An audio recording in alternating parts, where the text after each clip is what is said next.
राधे राधे। आप सभी का स्वागत है सनातन विचार में, जहां आज के दिन मैं आप सभी के सामने उपस्थित हुआ हूं। सनातन धर्म में जो वर्तमान समय में त्योहार चल रहे हैं, पंचदिवसीय त्योहार, उसी में दूसरे त्योहार नरक चतुर्दशी के विषय में जानकारी लेकर, जिसे कहीं कहीं छोटी दीपावली भी कहा जाता है। नरक चतुर्दशी के विषय में आपको बता दूं, इसे नरक चतुर्दशी क्यों कहा जाता है। क्योंकि इस दिन कुछ ऐसे पूजन, ऐसे कार्य किए जाते हैं जिससे व्यक्ति नरक जाने के अपने डर को खत्म कर सकता है। वेदों के आधार पर एक ऐसा उपाय उपलब्ध है जिसके लिए कहा गया है कि अविचार रोगों को दूर करने वाला। आगे इसके विषय में मैं आपको अच्छे से समझाऊंगा और बताऊंगा। एक तरीके से अविचार रोग उन्हें कहा गया है जो बाहर की वायु के द्वारा हमारे और आपके अंदर प्रवेश करते हैं। शब्द का जो अर्थ है उसके आधार पर मारण, मोहन, वशन, खुजली, उदर रोग, विष रोग, परंतु वर्तमान समय में जैसा कि हम देखते हैं बाहर की वायु के द्वारा ही जो हमें समझ में आता है, वो मौसम परिवर्तन के द्वारा कई वायुजनित रोग हमारे और आपके अंदर जो बैक्टीरिया होते हैं वो प्रवेश कर जाते हैं, जिससे आपको खांसी, जुकाम, बुखार इत्यादि ऐसे रोग हो जाते हैं। जो पहले के समय की अगर हम बात करें तो व्यक्ति के लिए यह रोग जीवन मरण की स्थिति खड़ी कर सकते थे।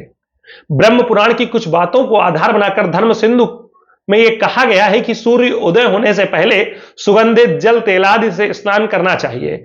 इसके बाद अपामार्ग के पत्ते अपने सर पर घुमाकर फेंक देने चाहिए। अपामार्ग क्या है इसके विषय में भी बताऊंगा। व्रतराज में भी कुछ ऐसा ही उल्लेख मिलता है, जहां पर लिखा हुआ है, मदन रत्न ने ब्रह्म पुराण को लेकर इस स्नान की विधि कही है, जिसके अनुसार व्यक्ति नरक जाने के डर से मुक्त हो सकता है। अपामार्ग, तुम्बी, प्रपुन्नाट आदि के पत्ते सर पर फिराने चाहिए। इसके बाद धर्मराज अर्थात यमराज का तर्पण करना चाहिए। जो व्यक्ति नरक के कष्ट से बचना चाहते हैं उसे इस तरीके की चीजें करनी चाहिए।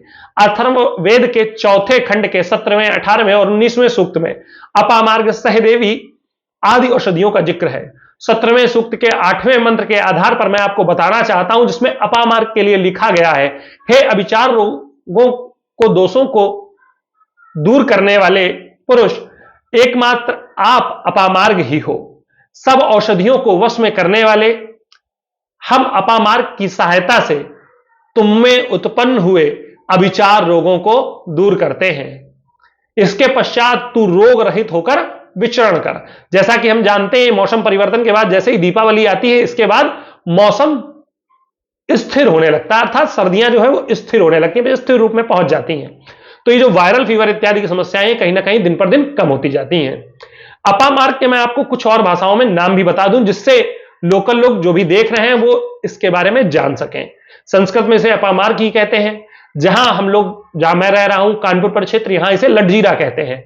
मराठी में इसे अगाड़ा कहते हैं, बंगाली में अपांग, गुजराती में अघेड़ो, मलयालम में कडालाडी और तमिल में नायरू, तेलुगु में उत्तरे निबी और दुचिकेणी कहते हैं।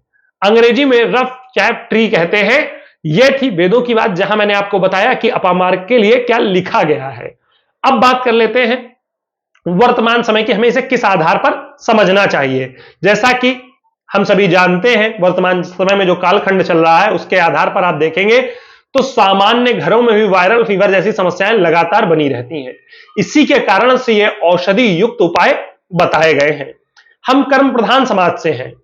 हमारे यहां कर्म के द्वारा व्यवस्थाओं को सुनियोजित और व्यवस्थित करने की व्यवस्था बताई गई है। औषधियां खाना या औषधि के आधार पर उपाय करना कोई तंत्र या टोटका इत्यादि नहीं हो सकता है, जैसा कि बहुत सारे लोग समझ सकते हैं। लेकिन ऐसा कुछ नहीं है। पहले के समय गांवों में आज के दिन ही घर के आसपास जहां पर पानी की निकासी हुआ करती थी वहां सफाई की जाती थी और उसके पश्चात रात्रि के समय वहां दीपक रखा जाता था। हमें यह प्रक्रिया यह बताती है कि हमारे घरों के आसपास जहां भरे हुए, रुके हुए जल की व्यवस्थाएं हैं, हमें उन्हें साफ स्वच्छ कर लेना चाहिए। सनातन धर्म बहुत ही उत्तम विचारों के साथ और बहुत ही अच्छी समझ के साथ अपने कार्यों को करता है। हम कर्म प्रधान समाज के लोग हैं, इसीलिए कर्म करते जाना चाहिए और कर्म फल सदैव अच्छा ही होगा, यह तय होता है। जैसे कि मैंने आपको बताया कि अपामार्ग क्या है, अब मैं आपको बता दूं नरक जाने की व्यवस्था क्या है। तो मैं आपसे स्पष्ट कह दूं, नरक और स्वर्ग दोनों इसी धरती पर है। अगर आपका शरीर रोगी हो जाए, आपके घर के आसपास गंदगी हो जाए, तो यही आपके जीवन का नरक है। इसीलिए इस दिन को नरक चतुर्दशी के नाम से जाना जाता है। इसके एक दिन पहले धनतेरस थी, जिसे धन्वंतरी जयंती कहा जाता है। अर्थात धन्वंतरी कौन? आयुर्वेद के जनक, औषधियों के ज्ञाता भगवान धन्वंतरी, उनका पूजन होता है, ताकि इस समय जो वायरल फीवर इत्यादि इनसे जुड़ी हुई जो भी जनित समस्याएं हैं, हम उनसे अपना बचाव कर सकें। अगर उनसे हम घिरे हुए रहेंगे तो हम अपने जीवन का नरक लगातार भोगते रहेंगे। यही नरक की परिभाषा है। जितने अधिक रोग, तरह तरह के रोग, उतने ही अलग अलग प्रकार के नरक की परिकल्पनाएं की गई हैं।